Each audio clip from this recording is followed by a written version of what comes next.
Washington still does most of its official work on paper. For example, this week the folks at the government printing office have been hard at work printing copies of President Obama's first budget. Thousands of employees at GPO print, bind, and design the handbooks, guidelines, instruction manuals, and other important documents that help run the federal government. A lot of our work is done primarily for the Hill and for the President. Meet Peter James. He's a London native who moved to the U.S. at age 21, eventually became a U.S. citizen, and 10 years ago joined the GPO. He's now a head forwarder, meaning he builds, marbles, and decorates important government books like the records of congressional debate and speeches, Blue Ribbon Commission reports, the U.S. Code, and those boxes and folders that hold the bills signed by President Obama.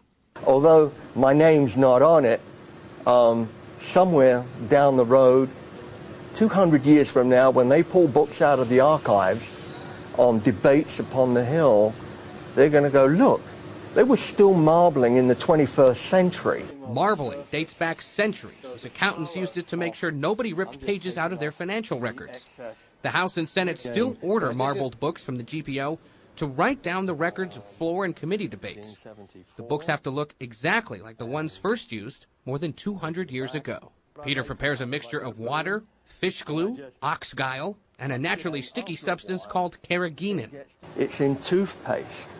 It's in ice cream. It's like a food binder. Once the sticky mixture settles in a big tub, he uses a paintbrush to flick drops of acrylic paint onto the surface. Then he combs through the mixture to create different designs. There's peacock, Italian, and nonpareil.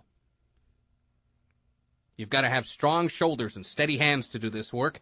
Few people can do it, and while it may look artistic, Peter doesn't think so. Art is, to me, something that comes out of your brain. I can't draw worth diddly. I can't do that. But this is just time and patience.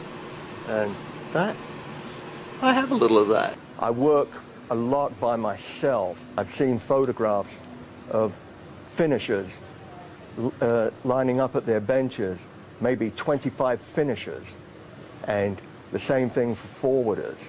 And now we have gone digital, so the amount of books that we do now have declined. And even if there is a lot of work, it's clear that Peter enjoys his job. You get to put your hands on a little bit of history, and that's pretty cool.